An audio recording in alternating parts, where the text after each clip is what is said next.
विधान परिषदेत घोडेबाजार सुरू आहे. तो राज्यसभेच्या निवडणुकांमध्ये सुद्धा झाला होता. आता विधान परिषदेच्या निवडणुकीमध्ये उमेदवार पळवतायत. उमेदवारांना विरोधी पक्षाच्या माघार घ्यायला लावतायत. किती रुपयाला विकत घेतले असतील? साधा ग्रामपंचायतीचा सदस्य उभा राहिला आणि तिथं जर इतर उमेदवार असतील, प्रत्येकाला काहीतरी चिरेमिरी द्यावी लागते, दिली जाते. इथं विधान परिषदेची निवडणूक आहे. गरीबाला उमेदवारी मिळत नाही. कुठलाही पक्ष त्या भागातल्या आपल्या बड्या नेत्याला किंवा त्याच्या पोराला उमेदवारी देतो. सत्ताधारी मात्र तो उमेदवार पळवण्याच्या दृष्टिकोनातून प्रामाणिक प्रयत्न करतात आणि पैशासाठी हपापलेले उमेदवार मात्र आपल्या पक्ष नेतृत्वाने आपल्यावर विश्वास ठेवलेला असला तरी सुद्धा घात करतात. महाराष्ट्रात हे राजकारण सुरू आहे. या सगळ्या मुद्द्यांवर काही उदाहरणं देईल, परंतु निवडणुकीतला घोडेबाजार तुम्हाला महागाई विसरायला लावतो. निवडणुकीतला घोडेबाजार तुम्हाला बेरोजगारी विसरायला लावतो. निवडणुकीतला घोडेबाजार वाचाळवीरांचे घाणेरडे स्टेटमेंट विसरायला लावतो. निवडणुकीतला घोडेबाजार विधान परिषदेच्या ज्या सर्वसामान्यांच्या गरजा आहेत, प्रश्न आहेत, त्यांच्या हक्कासाठी लढणाऱ्या प्रश्नांना विसरायला लावतो. विधान परिषदेच्या निवडणुकीचा घोडेबाजार तुमच्या नीट परीक्षेत घोटाळा झाला काय? SSC परीक्षेत घोटाळा झाला काय? अजून कुठल्याही एक्झाम मध्ये घोटाळा झाला काय? तुमच्यातल्या लढणाऱ्या संवेदना ठेचून काढून तो बाजूला सरकवतो आणि तुम्हाला मोकळं सोडतो आणि तुम्ही लढूच शकत नाही. एवढंच काय, बोलू पण शकत नाही. या सगळ्या मुद्द्यांवर मित्रांनो चर्चा करायची. आपलं संतोष शिंदे ऑफिशियल या हक्काच्या युट्यूब चॅनलवर मी संतोष शिंदे आपल्या सर्वांचं स्वागत करतो. विनंती एवढीच आहे, आम्हाला घोडेबाजार मान्य नाही. आमचे प्रश्न सोडवणारे लोकप्रतिनिधी सभागृहात जात नाहीत, दिले जात नाहीत. पैशावाले धनदांडगे किंवा श्रीमंताच्याच घरामध्ये कुठल्याही राजकारणाची परंपरा त्याच्या दारात जाते. विकासाची गंगा त्याच्याच आसपास वाहते. निष्ठावंत सतरंजा टाकण्यात, पक्षाचा प्रचार करण्यात, नेत्याचा जय म्हणण्यात आणि फक्त प्रचार करण्यात धन्यता मानतात. सांगा बरं, मी चर्चा करणार आहे, तुम्हाला सुद्धा धक्का बसेल आणि या सगळ्या मुद्द्यांवर चर्चा करू सुद्धा. विनंती एवढीच आहे, हा व्हिडिओ शेवटपर्यंत पहा. संतोष शिंदे ऑफिशियल हे आपल्या हक्काचं युट्यूब चॅनल सबस्क्राईब करा. व्हिडिओ तुम्हाला नोटिफिकेशन पोहोचत नसतील तर संतोष शिंदे आपलं हक्काचं युट्यूब चॅनल सर्च करायला विसरू नका. संतोष शिंदे टाकलं तर तुम्हाला साहजिक बरीच यादी येईल. त्याच्यात तुम्हाला जे अपेक्षित आहे ते चॅनल तुम्ही सबस्क्राईब करा आणि कमेंट करायला विसरू नका. कारण जो मुद्दा मी मांडतोय तो तुमच्या मनातला आहे. आपले प्रश्न नाही सोडवणार हे लोकप्रतिनिधी. सगळे लोकप्रतिनिधी हे पैशावर नेत्यासहित सगळ्यांना विकत घेतात. हे काही वेगळं सांगायची गरज नाही. आज विधान परिषदेच्या निमित्तानं चर्चा करतो. लक्षात घ्या, पुण्यासह महाराष्ट्रात विधान परिषदेच्या 17 जागाची निवडणूक सुरू आहे. मग साधारणतः अजित पवारांच्या राष्ट्रवादीला 2 जागा आहेत, 3 जागा एकनाथ शिंदे साहेबांच्या शिवसेनेला आहेत आणि उर्वरित मग सगळ्या जागा द ग्रेट भारतीय जनता पार्टीला आहेत, ज्यांचं 2026 हे वर्ष प्रचंड पॉझिटिव्ह आहे. पण त्यांनी काय केलंय? भारतीय जनता पार्टी सोबत जे 2 माहितीतले पक्ष आहेत त्यांनी भारतीय जनता पार्टीला विचारल्याशिवाय उमेदवार जाहीर करायचे नाही किंवा जर उमेदवार त्यांना आवडत नसेल तर तो द्यायचा सुद्धा नाही. इतकी दहशत भारतीय जनता पार्टीची सहयोगी पक्षांवर आहे. कदाचित तुम्हाला माहित असेल नसेल तर तुम्ही थोडं बारकाईनं माहिती घ्या. पुण्याच्या विधान परिषदेच्या निवडणुका ज्या आपल्या समोर आहेत त्याचं एक उदाहरण देतो. पुण्यातले एक माजी खासदार आहे जे भारतीय जनता पार्टीच्या सहयोगाने खासदार झाले होते. पूर्वी ते अजितदादांचे मित्र होते किंवा शरद पवारांचे फार जवळचे सहकारी होते. त्यांनी राष्ट्रवादीला जे सगळे सोडत होते त्याच काळात यांनी पण सोडलं. ते तिकडे जाऊन पैशाच्या जोरावर, कारण ते बिल्डर होते, खासदार झाले.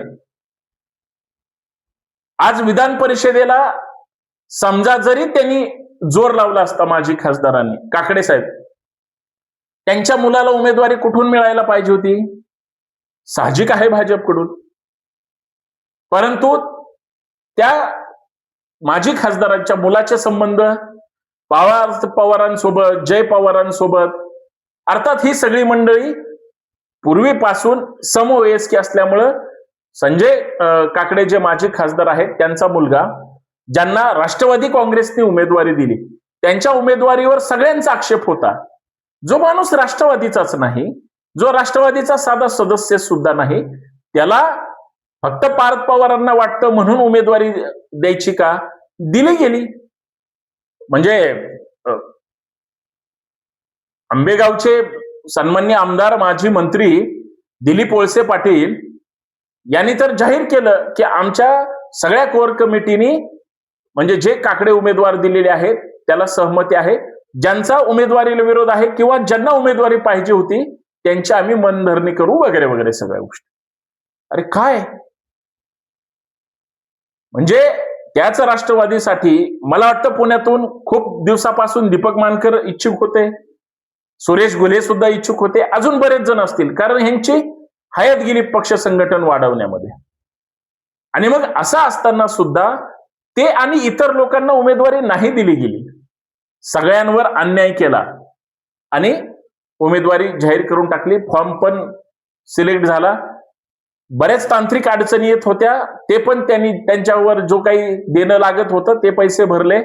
आणि उमेदवारी कशी मिळाली, संबंध किती असू शकतात, तर त्या आताचे जे उमेदवार आहेत, मी काय त्यांचा प्रचार करणार नाही म्हणून मला त्याच्याबद्दल जास्त हे नाही, परंतु 10 कोटी रुपये त्यांनी म्हणजे पवार कुटुंबाला, पार्थ पवार, जय पवार किंवा या कुणाला त्यांनी सहज कर्ज म्हणून दिलेले. एवढे मोठे संबंध आहेत. एक विधान परिषद तो क्या चीज आहे. आता दुसरं उदाहरण, खरं तर विरोधक कुठे आहेत, कसे आहेत, काय आहेत हा तर संशोधनाचा विषय, पण विरोधकांमध्ये उद्धव ठाकरेंना सारखं झटका बसतोय. नाशिक मधला उमेदवार माघार घ्यावी लागली उद्धव ठाकरेंच्या त्या उमेदवाराला. कोकणामध्ये सुद्धा असाच झटका बसला.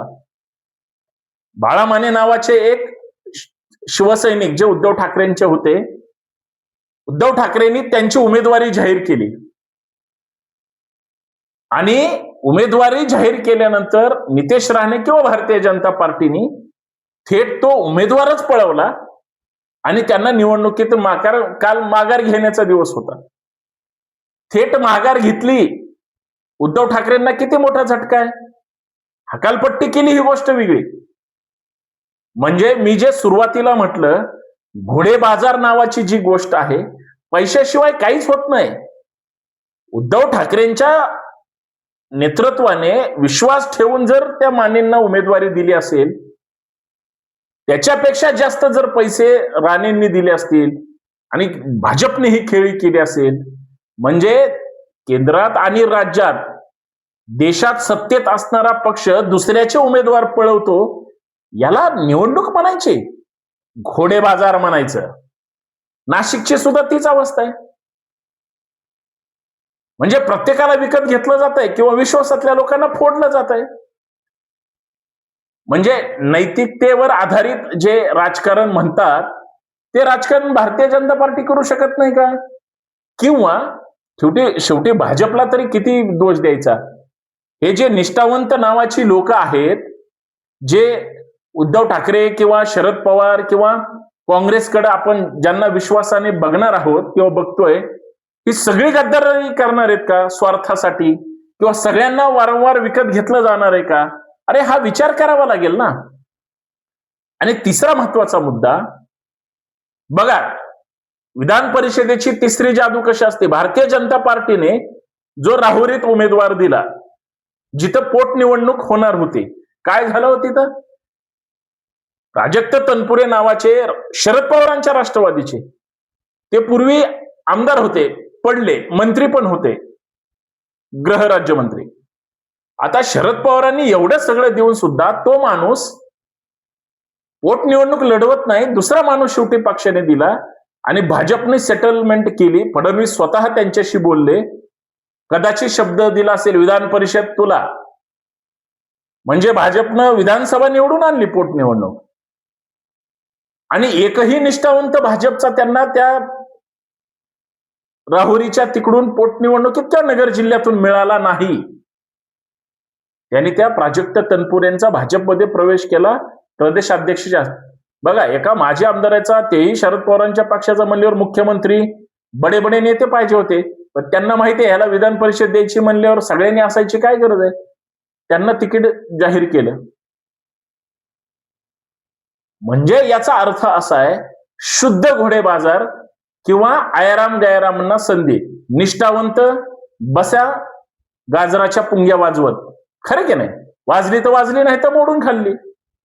म्हणजे ही जर अवस्था असेल आत्ताच्या निवडणुकांची, शिंदे साहेबांनी कित्येक उमेदवार पळवले, कित्येक त्यांचे कार्यकर्ते फोडले, तीच भारतीय जनता पार्टी करते. म्हणजे तटकऱ्यांच्या मुलाचा, बाळा मानेंचा उमेदवारी अर्ज मागे घेतला म्हणजे कोकणात काय झालं, तर सुनील तटकरेंचा जो मुलगा आहे ज्याला विधान परिषद दिली, म्हणजे वडील स्वतः खासदार, घरात बघा त्यांना 2 मुलं आहेत, एक मुलगी आणि एक मुलगा. चमत्कार बघा. स्वतः अजित पवारांच्या राष्ट्रवादी काँग्रेसचे एकमेव खासदार सुनील तटकरे,